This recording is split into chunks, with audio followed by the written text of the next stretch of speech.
menceritakan kepadamu hal-hal yang akan datang. Di sini dikatakan Roh Kudus, Roh kebenaran memimpin kita ke dalam seluruh kebenaran. Dia memberikan pencerahan yang sempurna kepada saudara dan saya. Sebelum saya lanjutkan, saya mau mengajak saudara melihat video singkat ini lebih dulu. 30 detik mungkin ya.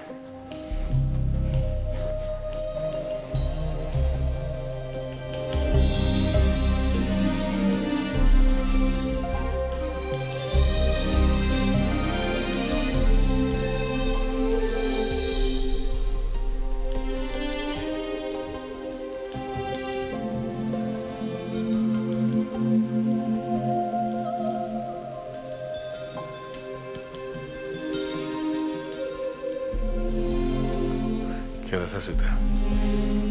Saudara, di Tibet Barat ada satu gunung yang disebut suci oleh penganutnya. Namanya Gunung Kailas. Penganut dari agama-agama yang ada di situ itu berkata begini, percaya begini, ya. Ini gunung gak boleh didaki, tidak ada satupun orang yang pernah mendaki gunung ini. Nah, pemeluk agama-agama yang ada di situ, di Asia, ya dari India, Tiongkok, sekitar itu, percaya begini, kalau saya mengelilingi gunung ini,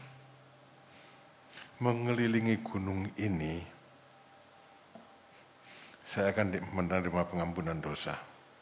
Kedua, saya akan menerima pencerahan tentang kebenaran. Caranya seperti tadi. Sudah tadi ya, dia berdiri,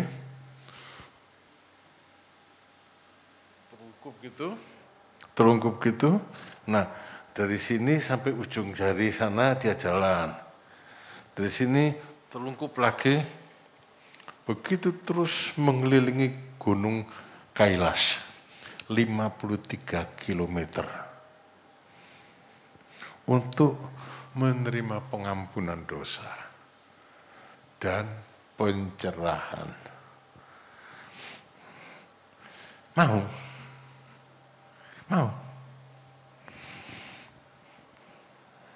Itulah manusia. Saudara, Allah Bapa kita di dalam Tuhan Yesus Kristus kan tidak begitu. Tidak menuntut kita melakukan itu. Betul? Dia cuma bilang gini, ya, kamu itu bermusuhan sama saya. Kamu memusuhi saya. Ya, kalau kamu mau datang minta maaf, permusuhan beres. Kalau kamu mau datang kepadaku, minta maaf, semuanya selesai. Kamu dilahirkan baru. Cuma itu tok. Ya, istilahnya minta ampun, minta maaf. Semua permusuhan lalu. Yang lama sudah lalu, yang baru datang. Itu namanya lahir baru. Sederhana toh?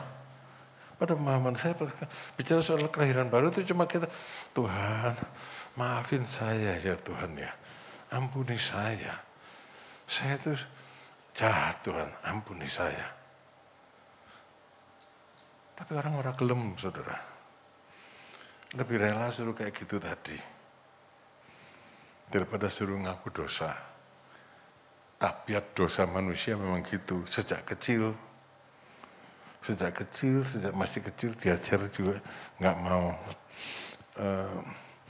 Anak saya itu ngajar anak-anaknya, kalau siapa yang salah minta maaf, ya. Kalau ada yang salah minta maaf. Suatu hari anak-anak masih kecil, 8 tahun yang lalu, itu mereka bepergian. Roni, Hana, dan 2 anaknya dan 1 pembantu. Pakai mobil Brio. Nah, di tol Roni itu ngerem, bagasi dari belakang terlempar ke depan karena kepalanya Nathan. Nathannya nangis. Adiknya bilang, kok Icil minta maaf ya. Kokonya bilang gini, Icil enggak salah, enggak usah minta maaf. Katanya, emang betul toh? Tapi pada kali lain, Priscilla salah. Pada kali lain, ini Priscilla melakukan satu kesalahan. Kokonya nangis. Masih kecil-kecil dia. Lalu mamanya, Icil minta maaf sama Koko. Enggak mau loh saudara. Enggak mau. Waktu dia salah, disuruh minta maaf, enggak mau. Anak kecil tuh. Anak kecil tuh. Kita selalu, apalagi kita ya, kita selalu, ya tapi kan gini, tapi kan saya luka batin, papa saya yang berbuat, tapi kan gini, tapi kan gini. Semuanya tak pernah beres. Padahal yang diperlukan cuma Tuhan, ampuni saya ini sudah berdosa Tuhan, saya bersalah kepadamu. Nggak pakai tapi apa-apa. Aku semua salah Tuhan, ampuni saya. Saudara lahir baru. Ya, nggak banyak teori saudara.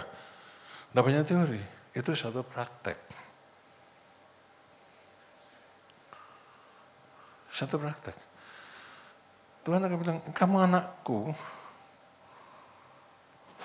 Injil Lukas itu adalah Injil praktis tentang kelahiran baru. Ya, satu perempuan yang berdosa, dia terkenal berdosa di kotanya, dia datang ke bawah kaki Tuhan Yesus dan dia cuma nangis saja di bawah kaki Tuhan Yesus.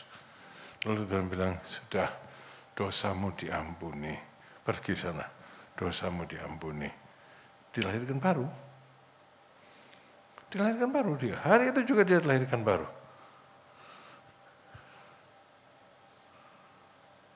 Anak yang terhilang, ya, dia sadar akan kesalahannya dan dia pulang. Dia pulang ke rumah ketemu papanya, dia ngomong apa? Papa, ampuni saya sudah berdosa terhadap Papa dan terhadap surga. Cuma itu tok. Terus papanya bilang, udah gak apa-apa, kamu anakku, masuk.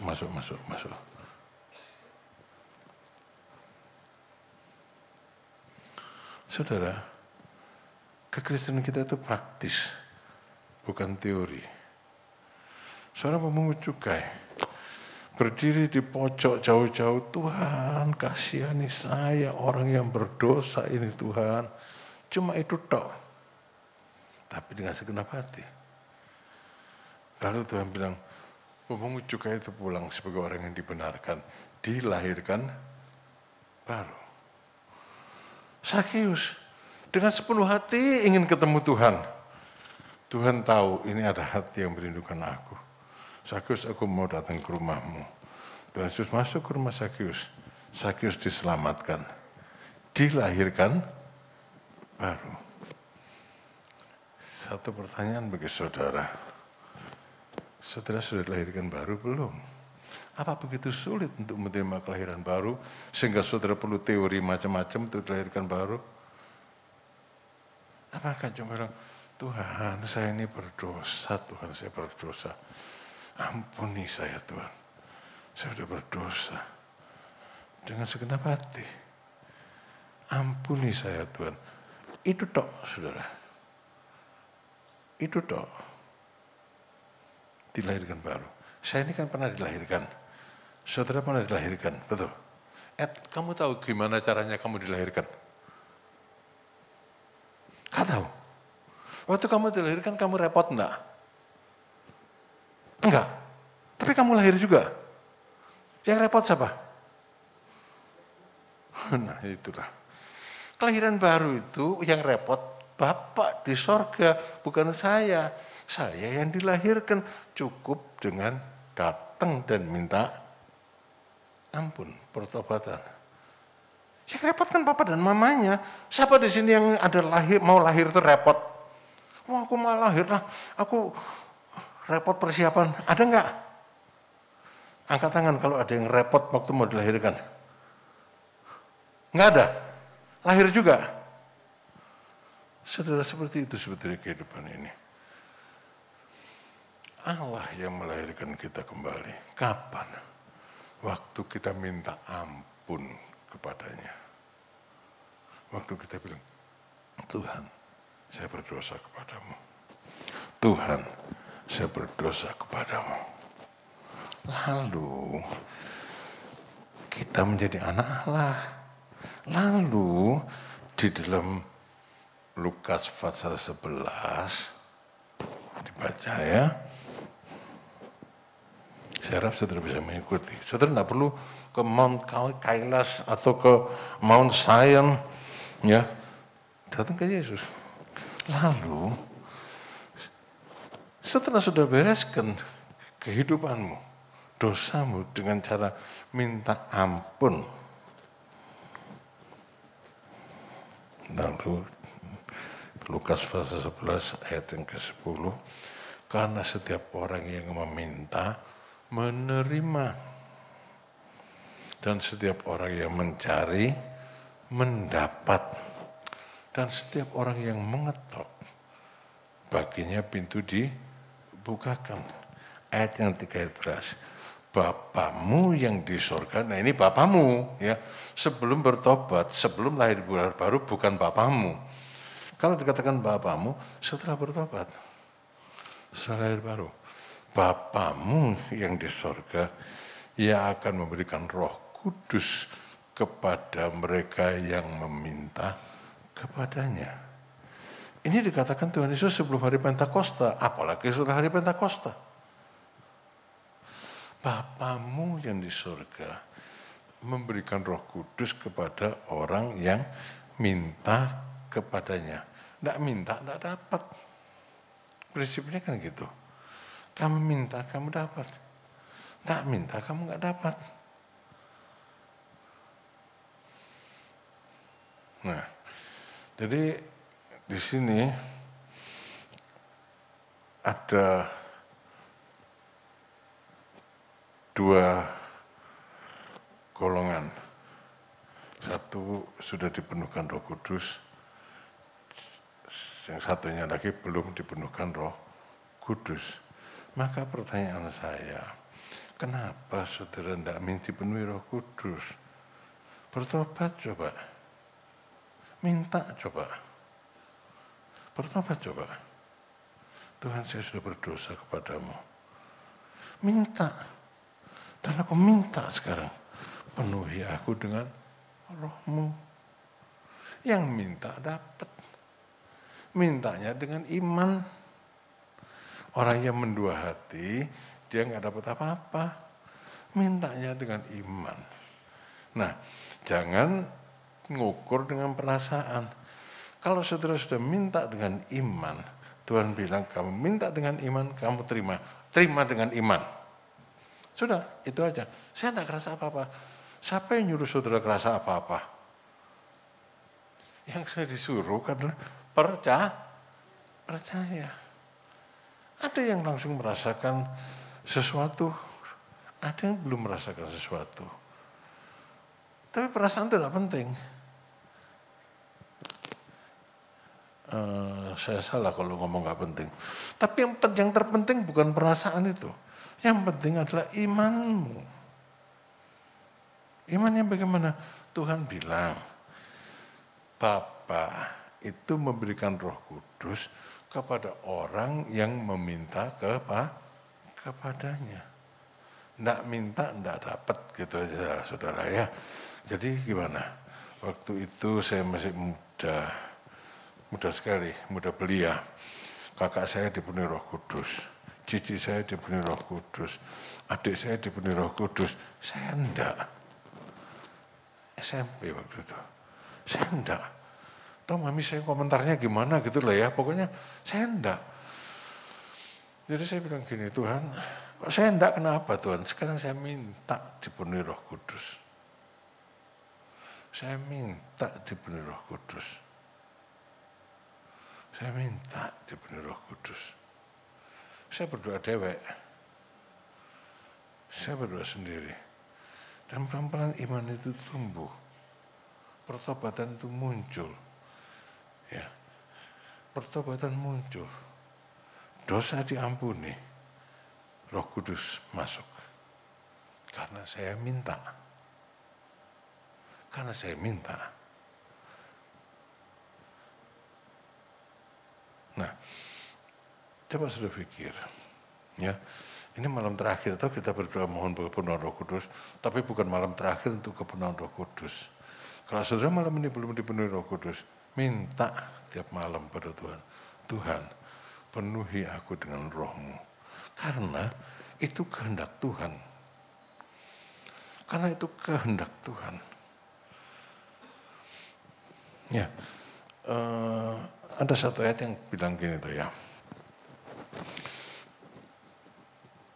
Siapa yang menerima Dia, yaitu yang percaya dalam namanya, ya, diberinya kuasa, diberinya hak, diberinya kuasa untuk hidup sebagai anak-anak Allah. Artinya apa? Kalau saya mengartikannya, berarti mempunyai Roh Allah di dalamnya. Itulah Roh Kudus. Itulah Roh Kudus. Jadi, saya berpikir gini, kemarin saya ngomong sama adik saya kan berpikirnya praktis gini, menurut saya praktis. Saya bilang, sudah kalau ngomong sama Ko Joni memang kadang ruwet, tapi tetap praktis. Dokter umum itu praktis. Tek, tek, tek, tek, tek gitu. Meriksa 700 orang 25 jam juga bisa. Itu dokter umum. Praktis, saya bilang. Gimana? Ya ini saja. Jadi kalau saudara belum dipenuhi Roh Kudus, ya rugi kalau nggak dipenuhi Roh Kudus. Karena Roh Kudus itu akan memberikan pencerahan kepada kita. Akan memberi pencerahan kepada kita.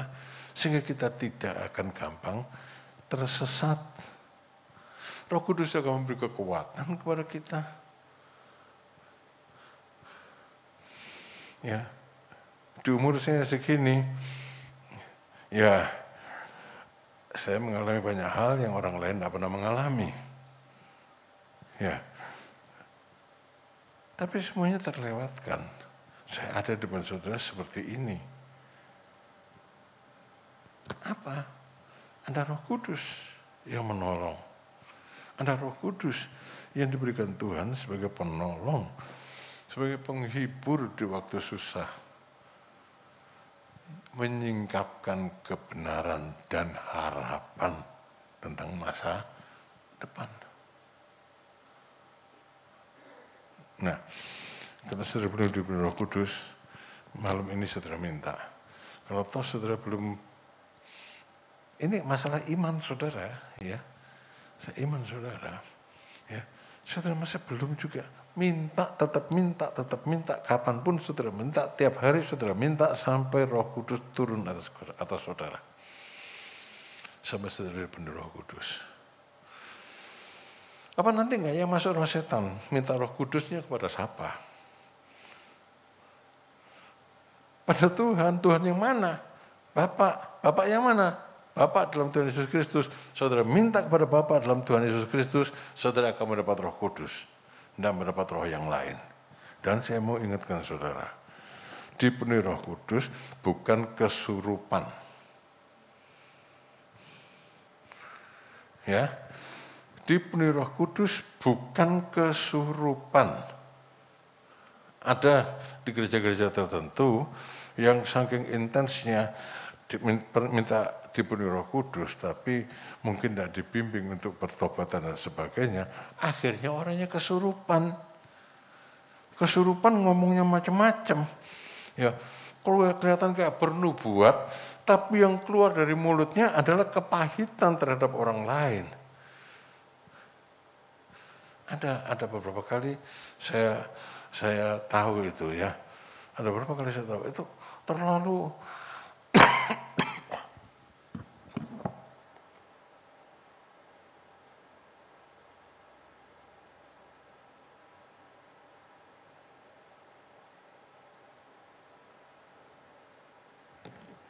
Cuma minta, tapi tidak memperbaiki hubungan.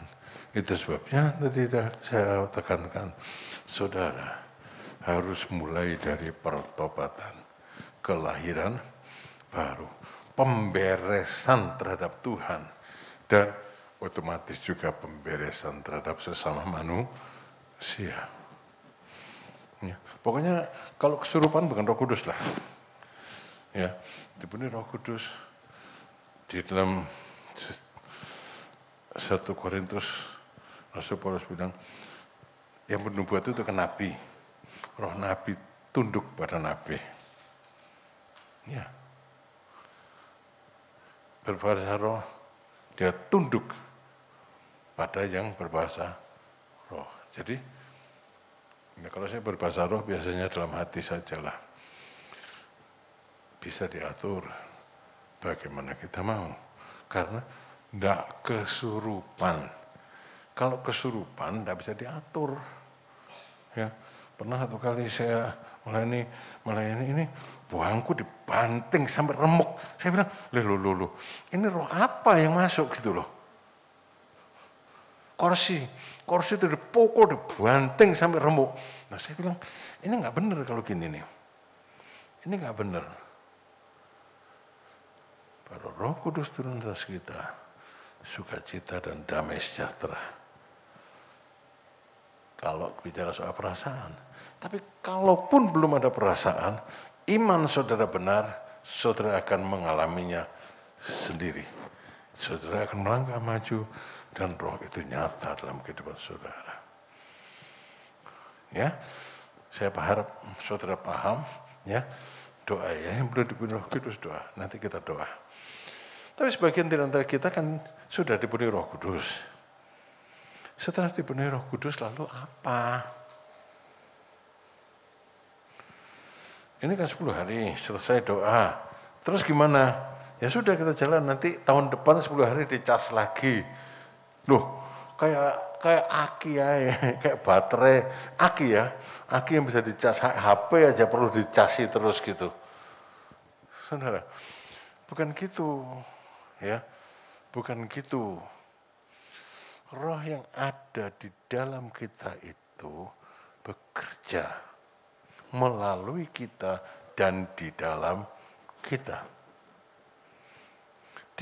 Dimanifestasikan dalam kehidupan kita. Saya berbahasa roh di depan saudara, oke. Tapi kalau saya bilang itu manifestasi saya dipenuhi Roh Kudus, belum tentu loh. Belum tentu. Niru kan bisa. Tapi saudara, kalau saya dipenuhi Roh Kudus, saudara dipenuhi Roh Kudus, ada manifestasi kehidupan yang nyata. Apa? Roh itu tadi menyatakan seluruh kebenaran. Menyatakan seluruh kebenaran. Di dalam Alkitab ada gereja yang awalnya dipenuhi Roh Kudus. Ya, nggak enaknya kalau pakai Alkitab gini, saudara. Kalau pakai buku itu. Tapi kali ini saya pengen pakai buku soalnya. Gereja Galatia. Jemaat di Galatia itu, kata Rasul Paulus, kamu menerima Roh Kudus karena adakah kamu menerima Roh Kudus karena hukum Taurat atau karena percaya kepada pemberitaan Injil? Jawabnya karena percaya, bukan karena melakukan sesuatu. Ya, dipenuhi Roh Kudus karena kasih karunia, anugerah. Tapi kemudian di dalam perjalanannya, ya, jemaat ini tidak bertumbuh dalam Roh Kudus. Tidak bertumbuh, malah bertumbuhnya dalam daging. Kenapa? Saudara-saudara, semula di dalam kepenuhan Roh Kudus, mereka dipenuhi Roh Kudus, mereka bersukacita, memang berdamai sejahtera. Ya, begitu. Tapi kemudian pelan-pelan mereka mulai berpikir, tapi Kalau gini, bagusnya diatur gini ya. Yang gitu enggak boleh karena enggak bagus, lebih baik gini.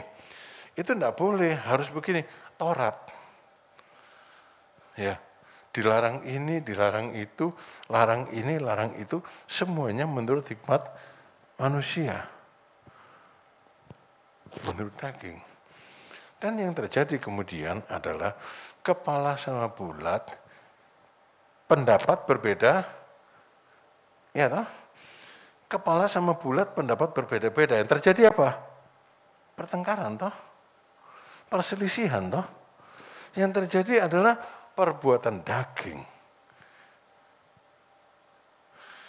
Yang seharusnya bagaimana sih?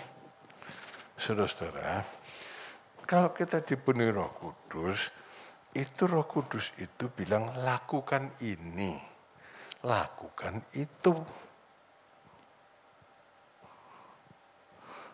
Iya. Di dalam Galatia pasal 5 ayat yang ke-16, maksudku ialah hiduplah oleh Roh, maka kamu tidak akan menuruti keinginan daging. Yang kepingin mejeng itu apa? Daging toh. Yang kepingin perform sesempurna mungkin di mimbar gereja, Roh Kudus atau daging? Daging saya bilang saudara. Daging saya bilang. Daging.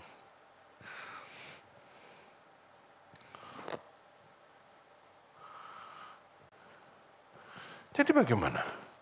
Ikuti pimpinan Roh Kudus, bukan pimpinan daging. Nah kalau mengikuti pimpinan Roh Kudus, maka kita akan berkata gini, Tuhan bilangnya gimana ya? Apa yang dikatakan Tuhan? Dan ini harus menjadi bagian kehidupan kita, praktek kehidupan kita sehari-hari. Hiduplah oleh Roh. Kita kan hidup bukan kadang-kadang. Kita kan terus hidup. Hiduplah oleh Roh. Bukan kadang-kadang ikut pimpinan Roh Kudus, harus terus. Dalam segala aspek kehidupan kita. Dalam segala aspek kehidupan kita. Ya, saudara-saudara, ada hal-hal yang boleh kita lakukan otomatis sajalah. Saudara mau makan kan enggak perlu tanya, Roh Kudus saya boleh makan enggak? Ya kecuali kalau saudara puasa ya. Ya, toh. Ya. Mau belok kiri, Roh Kudus ini saya mau belok kiri mesti kasih sen kiri enggak ya? Itu kan konyol. Tapi saudara, dalam aspek kehidupan kita, pimpinan Roh Kudus itu harus nyata dan bertumbuh. Itu yang dikatakan buah roh. Misalnya gini.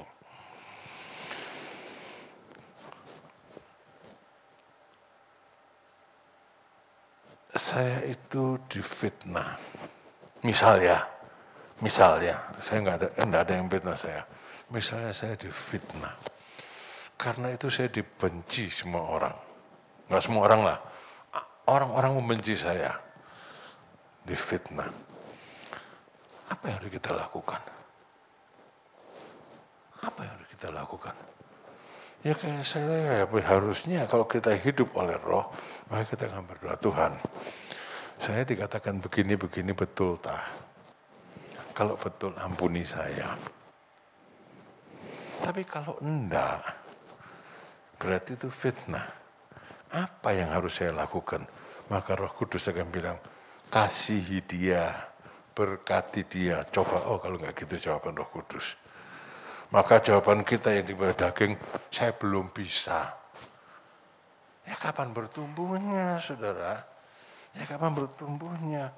Karena ini kok telinga saya ini sering dengar dari jemaat ini. Saya belum bisa. Ya kalau kamu nggak bisa ya sudah. Ya, tapi itu adalah petunjuk Tuhan. Kalau saya belum bisa, maka Roh Kudus bilang, ya aku tahu kamu belum bisa, tapi aku ini kan memberi kamu kuasa supaya kamu bisa. Kan gitu. Saya dirugikan orang, diperlakukan tidak adil. Kepengennya kan mengutuk saja. Ya toh? Kepengennya kan, kalau saudara dirugikan, diperlakukan tidak adil, maunya mau apa? Kalau saya bilang, saya kepengennya mengutuk saja. Gusti ora sare, lihat nanti ya Tuhan balas, kan gitu. Itu mengutuk loh saudara. Kalau saya bilang, udah, ini bukan ada Gusti ora sare, lihat aja nanti Tuhan balas, kapok kamu ya. Tapi kalau saya tanya, Roh itu memberi pencerahan kepada kita menyatakan seluruh kebenaran. Nah kita akan tanya, Tuhan, saya mesti bagaimana? Saya mesti bagaimana? Saya diperlakukan tidak adil Tuhan. Saya mesti bagaimana? Mau tahu jawaban Roh Kudus apa? Sabar. Sabar. Orang bilang, sabar sampai kapan keburu mati? Roh Kudus itu bilang, sabar. Ya kan? Sabar. Sabar. Itu saudara, buah roh. Itulah buah roh. Pada saat kita dicaci maki, pada saat kita dicaci maki, kemerungsung, kepingin balas, dicaci maki. Kan orang bilang, kalau omongan buruk itu nggak bisa dicabut lagi. Kan gitu toh? Kan ada yang khotbah gitu juga. Itu omongan buruk itu sudah tersebar kemana-mana, minta maaf juga percuma, karena itu kan omongan sudah tersebar kemana-mana. Kan gitu. Tapi kalau sudah tanya sama Roh Kudus, jawabnya apa? Biarin saja. Hidup dalam damai sejahtera. Bolehlah. Kalau sudah tanya, Tuhan, ini saya diginikan orang. Saya mesti apa ya Tuhan ya? Saya mesti apa? Damai sejahtera, suka cita.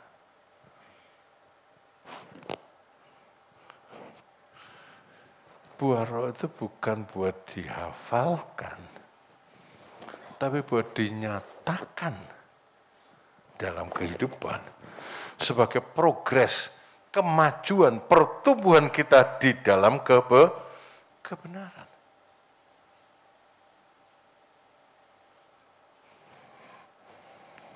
Yang saya ditipu orang, ya sudah enggak apa-apa. Malah kadang-kadang saya mikir, mungkin juga dulu saya nipu orang, ya Tuhan ampunilah kalau saya pernah nipu orang. Tapi saya enggak ada masalah apa-apa sebetulnya. Yang seringkali jadi masalah itu, karena daging kita ini loh saudara, yang menuntut kita untuk melakukan sesuatu yang jahat. Lalu kita tidak berbuah. Tapi kalau saudara sudah dipenuhi Roh Kudus, coba berdoa. Itu sebabnya saya biar aja. Waktu mobil saya ditobruk truk, istri saya turun ngamuk-ngamuk, marah-marah sama supir truknya. Saya duduk aja di mobil, saya bilang, soalnya apa? Duduk aja di mobil, saya bilang. Soalnya apa? Saya turun, saya bilang, Tuhan, saya mesti berbuat apa ya? Saya mesti berbuat apa ya? Jadi, berkati saja, katanya. Ya sudah, saya memberkatilah.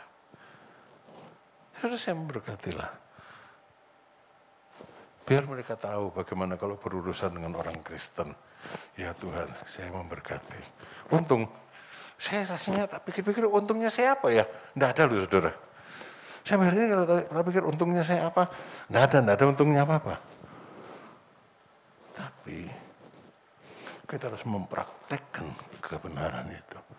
Tuhan, saya dicaci maki sama dia.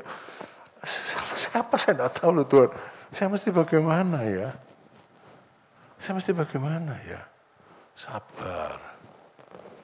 Berkatilah. Jangan mengutuk. Tak pikir-pikir ya, kalau di antara kita ini orang-orang yang dipenuhi Roh Kudus mau mempraktekkan hal yang seperti ini, ya, situasi kita lebih baik. Ya kalau negur itu caranya negur itu loh. Kadang itu gitu saudara. Saya bilang, bukan caranya negur, tegurannya benar apa enggak. Kalau rendah hati kan iya ya, saya memang begitu. Kalau sombong, caranya negur itu loh. Jadi yang salah yang negur. Itu kan bukan buah roh. Buah roh itu rendah hati. Rendah hati. Nah, dalam hal yang demikian, maka kita yang dipenuhi Roh Kudus ini akan maju. Maju. Ya, buah roh itu bukan ujuk-ujuk ada. Buah roh itu adalah hasil dari satu situasi yang memunculkan buah itu. Tidak dikasihi mengasihi, dibenci mengasihi, dinakali mengampuni, memberkati. Buah itu muncul dari situasi yang kita hadapi. Nah, kita baik-baik semua sini, saya lihat ini semua saudara itu mengasihi loh ya. Duduk jejer, guyu, nyanyi sama-sama. Ya situasinya baik-baik saja. Kalau situasinya tidak baik, nah disitulah buah roh menjadi nyata. Disitulah buah roh menjadi nyata. Kalau saudara sudah dipenuhi Roh Kudus, jangan berhenti, nanti tahun depan dicas lagi. Saudara bukan aki. Roh Kudus di dalam saudara itu bukan seperti aki, tapi seperti dinamo. Dinamo itu bergerak terus menghasilkan tenaga listrik. Membuat segala sesuatu berjalan dengan baik. Ngomong-ngomong, saudara bisa duduk begini, ini semua ini, kan ada listrik dalam diri saudara, tak kasih tahu. Senyum, bisa ketawa, ada listrik yang menyebabkan saudara ketawa. Jenuh saudara berdenyut, ada listrik yang menyebabkan saudara berdenyut. Ada pabrik listrik di sini itu saudara, yang kalau dia berhenti kita mati. Nah, ya, bisa diukur itu. Bisa diukur. Ya, bisa diukur.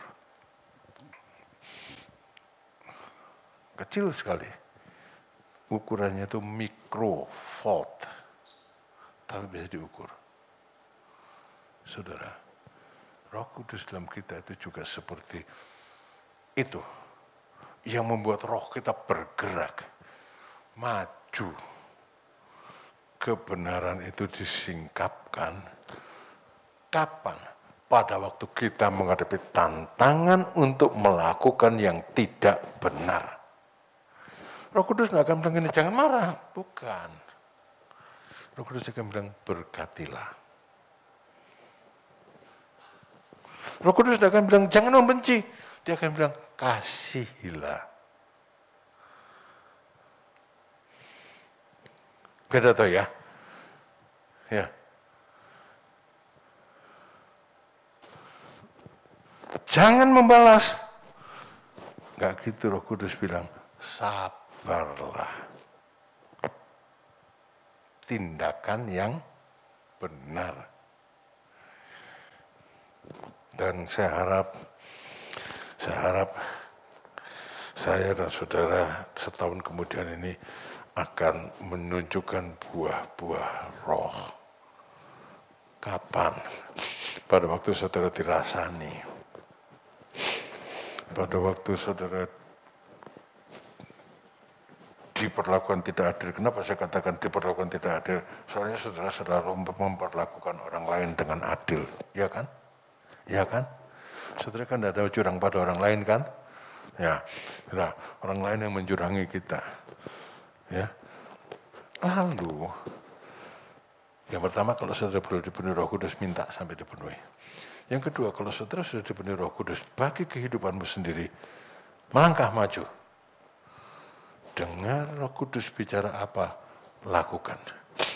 Dan pasti tidak akan meleset dari Galatia pasal yang ke-5, ayat yang ini. Tuh.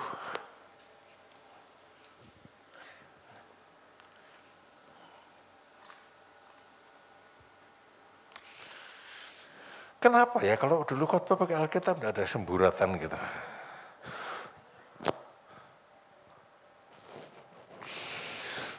Galatia pasal 5 tadi, ya, ayat yang ke 22 sampai 23. Dengar suara Roh Kudus, lakukan. Jangan memadamkan Roh Kudus. Lalu yang ketiga, kita baca dalam 1 Korintus pasal 14.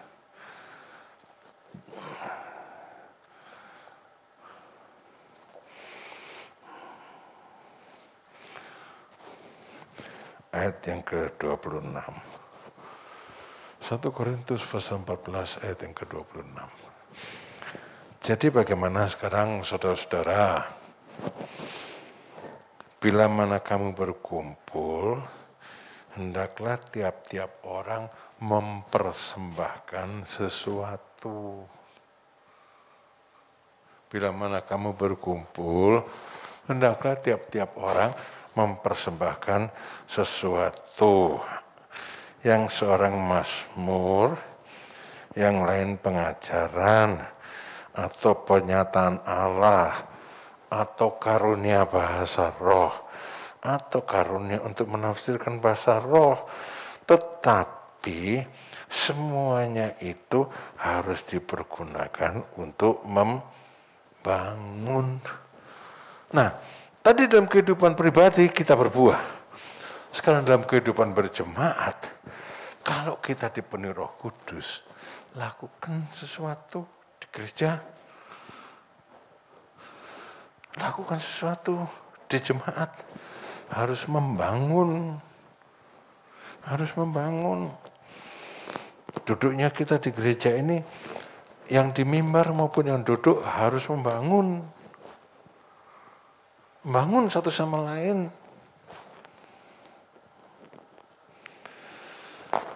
Lakukan sesuatu. Saudara di sini ibadah itu bukan jadi penonton,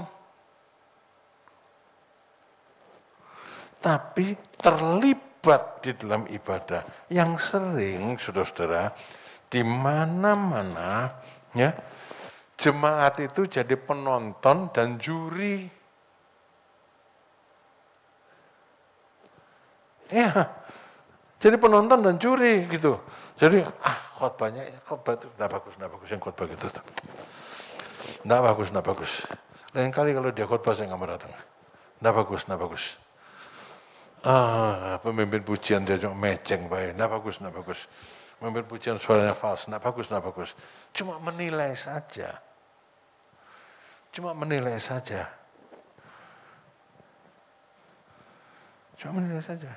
Kenapa dikasih main HP? Habis khotbahnya gitu-gitu terus bosen aku. Jadi main HP. Saudara saya dulu sering main HP, dimarahi sama Bu Meme itu. Tapi sebetulnya saya bukan main HP, saudara. Kalau ada orang khotbah satu ayat, dan seringkali itu plong gitu. Di sini itu terbit satu gagasan. Langsung saya buka, saya tulis catatan. Saya catat gitu di HP saya itu. Ya, di HP saya catat gitu kan. Ya memang yang di mimbar rasanya mungkin dilemahkan ya. Jadi saya sekarang hampir tidak pernah, tapi juga akibatnya hampir selalu kehilangan kesempatan untuk mencatat. Soalnya wis nanti dicatat kalau sudah sampai di rumah wis lali. Sampai di rumah sudah lupa. Tapi ya sudahlah, enggak masalah. Tapi kan saya sudah jarang ya main HP ya, pegang HP. Masih sering pegang HP. Kayaknya sudah jarang lah. Dulu itu pernah ada jendela melayang gitu, saya ketik gitu, bunyi. Bunyi. Waduh, saya bilang memang itu melemahkan. Tapi ya sudah, enggak boleh. Sedapat mungkin. Tapi jangan cari alasan, yang di mimbar begini sih, yang di mimbar begini sih. Saudara-saudara, saudara dari sini ini dilayani dan melayani. Persembahkanlah sesuatu. Memang beberapa hal kita belum bisa melakukan di gereja kita ini. Ya, saya juga belum tahu bagaimana ibadah kalau ada satu orang berdiri menyanyikan mazmur, satu orang begini, satu orang begitu, saya belum pernah tahu lah bagaimana ya. Tapi paling tidak, kalau saudara beribadah, aktiflah di dalam ibadah. Jangan jadi penonton. Jangan jadi penonton lalu menilai. Pendeta itu paling seneng kalau jemaatnya menilai, Om, puji Tuhan khotbahnya tadi bagus. Om, puji Tuhan nanti khotbahnya itu bagus. Tapi sebetulnya kalau saya mikir-mikir, dilakukan enggak ya? Itu yang penting. Dilakukan enggak ya?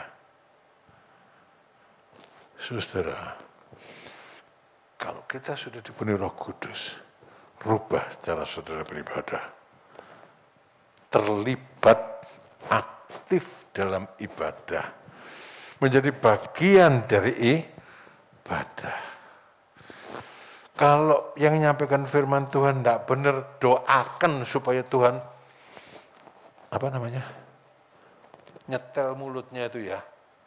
Supaya Tuhan setel mulutnya, yang tadinya ngomongnya nggak benar jadi benar. Misalnya gitu. Ya, doakan. Nah, dalam hal demikian, maka permintaan kita agar kita dipenuhi Roh Kudus, Tuhan memenuhi kita dengan Roh Kudus, itu tidak berhenti di tempat.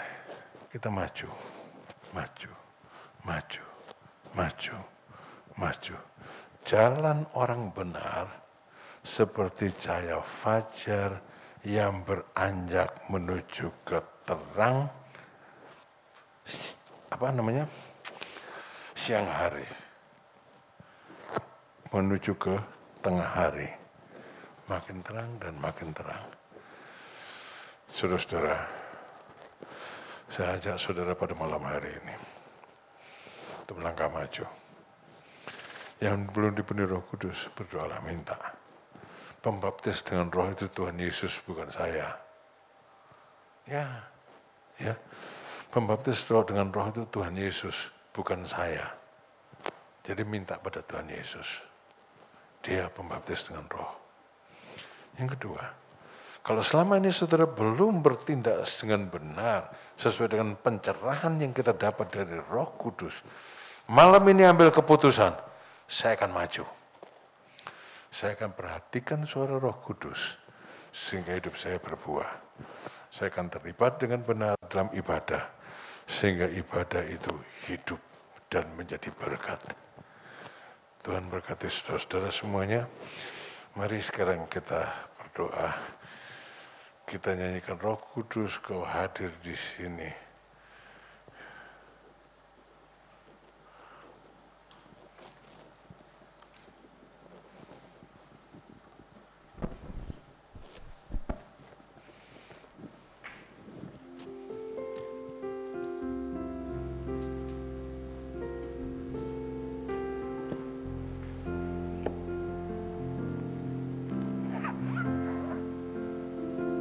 Kita berdiri sama-sama.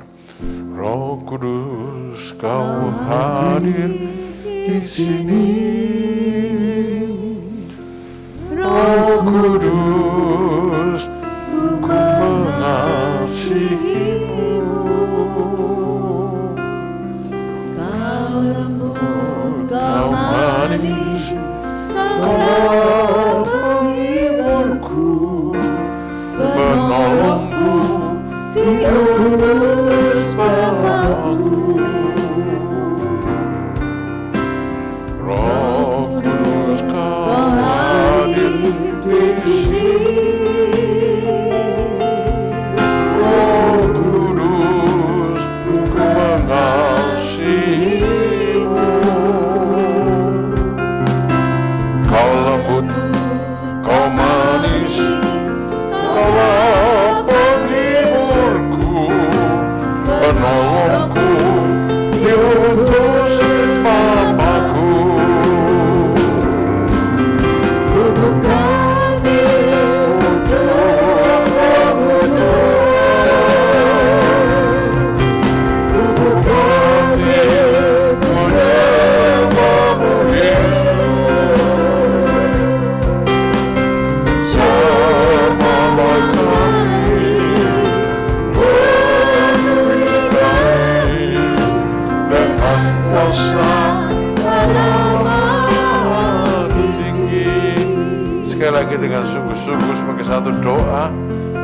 sudah mau dipenuhkan Roh Kudus, nyanyian ini menjadi satu doa.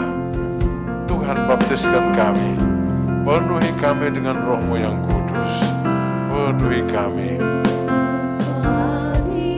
Di sini, Roh Kudus, ku mengasihi-Mu. Kau lembut, kau manis, Kaulah penghiburku, penolongku, diutus Bapa-Ku. Ku buka hati untuk rahmat Tuhan. Ku buka hati menyembah Yesus.